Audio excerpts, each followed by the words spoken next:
Como ya visto probablemente en el título, este video es sobre el teorema de Bolzano, un teorema muy interesante para funciones continuas en intervalos cerrados acotados. En particular, primero necesitamos probar un lema que es un teorema también en sí mismo, que es el teorema de conservación de signo para funciones continuas. ¿Cómo dice ese teorema? Bueno, tengo una función definida en un intervalo cerrado B en R, tal que es continua en un punto C del intervalo abierto. Podríamos considerar intervalo cerrado, pero por simplicidad vamos a considerar intervalo abierto, tal que f de C es distinto de 0. F de C no es 0. Entonces existe un delta mayor que 0, tal que para todo x contenido en el intervalo C menos delta, C más delta, se cumple que f de x por f de C es mayor que 0. Recapitulando, ¿qué quiere decir esto? Bueno, quiere decir que yo tengo un f de C que es distinto de 0, por lo tanto tiene un signo positivo o negativo. Vamos a asumir por el diálogo que tiene signo positivo.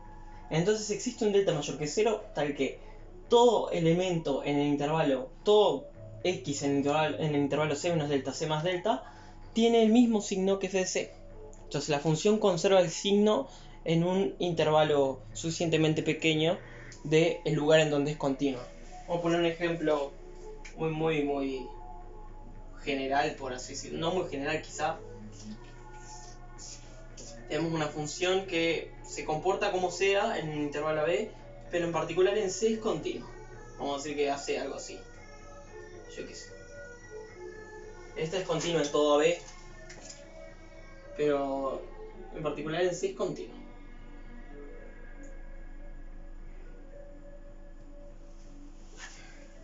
Quizá es muy chiquito ese dibujo. La cuestión es que si yo puedo considerar un intervalo lo suficientemente pequeño alrededor de C, tal que las imágenes sigan siendo positivas. Como f de C es positivo, puedo considerar un intervalo lo suficientemente pequeño alrededor de C para que las imágenes sigan siendo positivas. Lo mismo ocurre si f de C es negativo. Voy a tratar de hacer el dibujo más grande esta vez. Vamos a decir que por acá está f de C.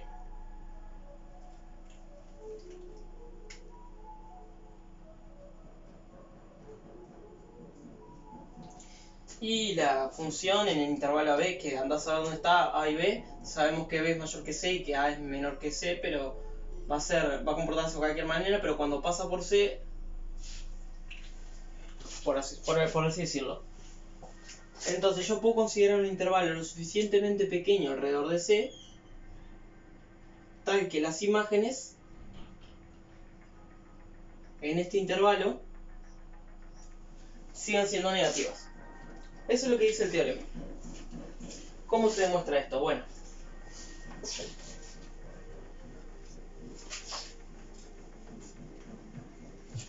vamos a utilizar la continuidad de f. F es continua en C, entonces para todo epsilon mayor que 0, la definición de epsilon delta. Para todo epsilon mayor que 0 existe un delta mayor que 0, tal que si x está en el intervalo C menos delta, C más delta, cortado con el dominio, pero vamos a considerar que delta es suficientemente pequeño para que C menos delta, C más delta no se vaya al intervalo B, así no complicamos la notación. Entonces f de x pertenece al intervalo centro f de C, al intervalo f de C menos epsilon y f de C más epsilon, el entorno del centro f de C y radio epsilon. ¿Qué ocurre entonces? Por esta misma definición, como es para todo epsilon, podemos considerar epsilon igual valor absoluto de f de C. ¿Por qué valor absoluto de f de C? Bueno, porque dice mayor que 0, valor absoluto de algo que es distinto de 0 va a ser mayor que 0. Así que podemos escribir lo mismo a esto. Existe un delta mayor que 0, tal que si x pertenece al entorno de centro, al entorno C menos delta, C más delta, con delta suficientemente pequeño para que no se nos vaya al intervalo B, se cumple, voy a poner así, SC, se cumple que f de x pertenece al intervalo f de c menos valor absoluto de f de c y f de c más valor absoluto de f de c. O sea, en otras palabras, vamos a poner así.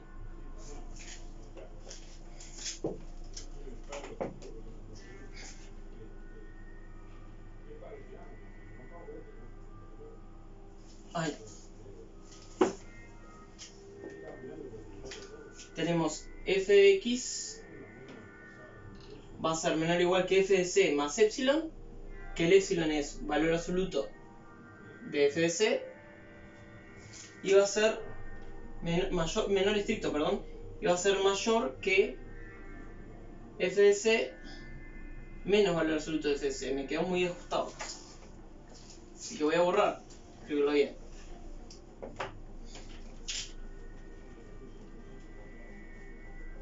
F de c menos valor absoluto de f de c es menor que f de x, que es menor que f de c más valor absoluto de f de c. Entonces tenemos dos chances acá, que f de c sea negativo o que f de c sea positivo. Vamos a tener que discutir los dos casos.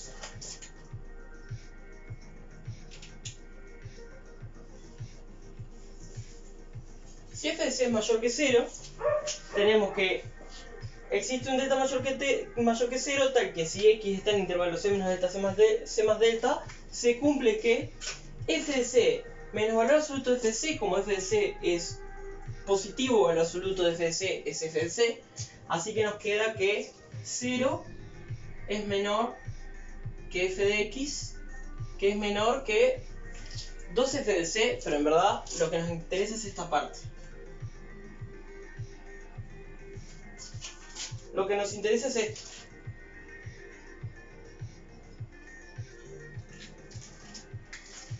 Y esto es para todo x perteneciente al entorno del centro c menos delta, c más delta.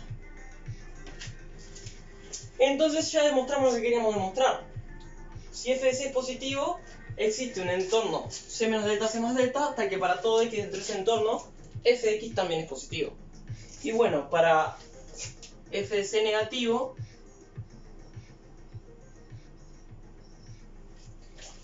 tenemos que f de x está entre f de c menos valor absoluto de f de c. Si f de c es negativo, entonces el valor absoluto de f de c es menos f de c. Así que acá nos quedaría f de c menos f de c, o sea, f de c más f de c es 2f de c, que recordemos que es negativo porque f de c es negativo, que es menor que f de x, que es menor que f de c más menos f de c, o sea, f de c menos f de c menor que 0. Y esta es la parte interesante.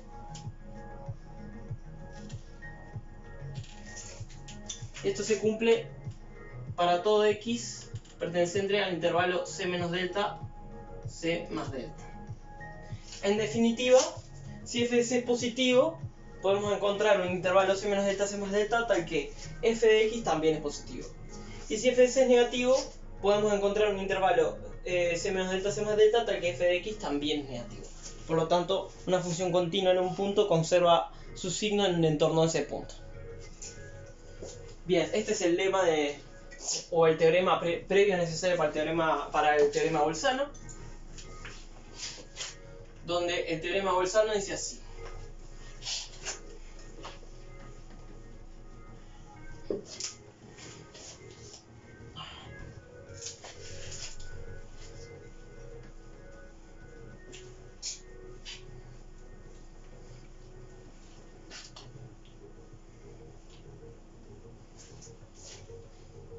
Tenemos una función también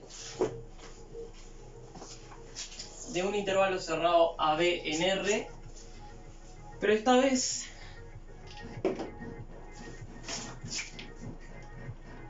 f es continua en todo el intervalo AB. Y el teorema bolzano dice que entonces existe un C perteneciente al intervalo abierto AB tal que f de c es igual a 0. Opa, no es la única.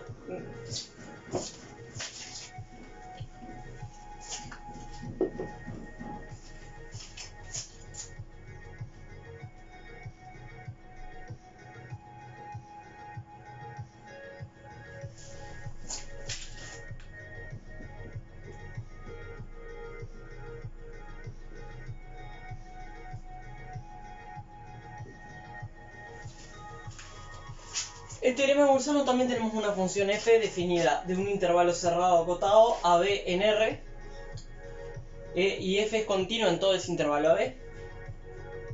Pero además cumple que f de A por f de B es menor que 0. ¿Qué quiere decir esto? Que f de A y f de B tienen distintos signos. Por ejemplo, puede ser que f de A sea menor que 0 y f de B sea mayor que 0, o a la inversa. Dice que entonces existe un C en el intervalo abierto AB tal que f de C es 0. Por lo tanto, lo que está diciendo es esto. Tenemos una función que es continua en un intervalo B. Por continua en el intervalo AB nos referimos que es continua en el intervalo abierto AB y continua por la derecha en A y por la izquierda en B. Así que digamos que hace algo así. Y f de A por f de B es menor que 0, así que tiene distintos signos. Vamos a considerar que f de A es positivo y que f de B es negativo. Y la función es continua en todo el intervalo. Entonces lo que está diciendo es que en algún momento, aunque sea una vez, la gráfica va a tener que cortar acá. Va a tener una raíz. Que quizá parezca obvio, pero bueno, hay que demostrar. Todo lo que se enuncia hay que demostrar. Y para simplificar la demostración vamos a considerar que f de A es mayor que f de B. Y en el caso inverso no cambia mucho la demostración. Entonces vamos a simplificar a suponer que f de A es mayor que 0 y f de B es menor que 0. ¿Cómo vamos a hacer? Bueno, lo primero que vamos a hacer es considerar un conjunto. S van a ser los X pertenecientes al intervalo AB. Para mantener un orden quizá vamos a considerar al revés acá, menor y mayor. Así como queda un poco mejor estructurado. Es la misma, pero queda mejor estructurado para la primera vez que se ve la demostración. Son los X pertenecientes a la B, tal que f de X es menor que 0. Primero que nada, este conjunto está acotado porque está incluido en el intervalo AB, porque son los X del intervalo AB, y es no vacío, es distinto a vacío. ¿Por qué es no vacío? Es no vacío porque sabemos que f de A está en él. F de A está en este conjunto, porque es uno de los X en el AB que su imagen es negativa. Así que no es vacío y está acotado. Si un conjunto es no vacío y está acotado, entonces tiene supremo. Y es lo que vamos a utilizar. Vamos a considerar C igual al supremo del conjunto de C. Ser el supremo del conjunto quiere decir que es la más chica de las cotas superiores.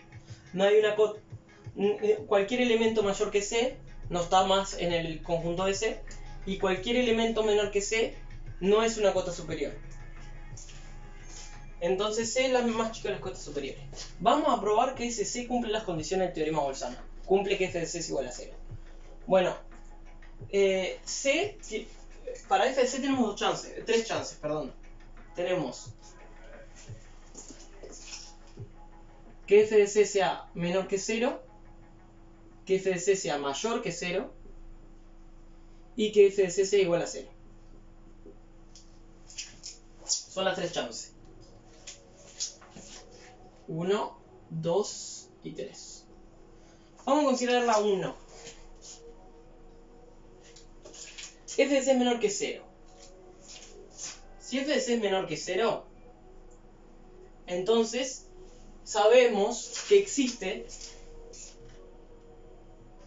delta mayor que 0, tal que para todo x perteneciente al intervalo c menos delta, c más delta,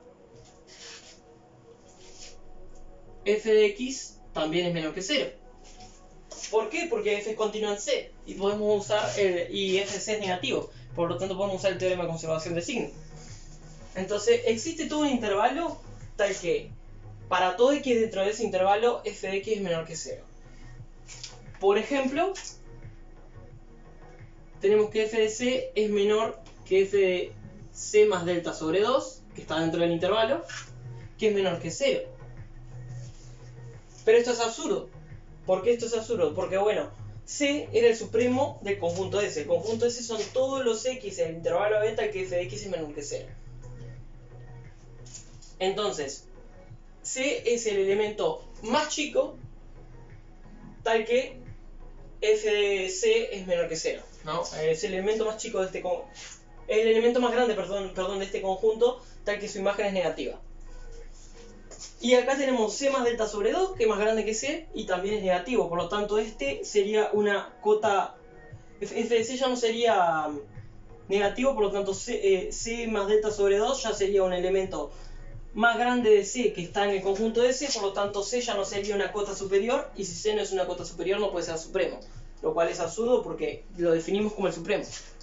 Entonces, tenemos que C más delta sobre 2 sería una cota superior, pero no puede serlo porque C es el supremo. De ahí surge el absurdo para esta parte. Capaz que lo pongo acá.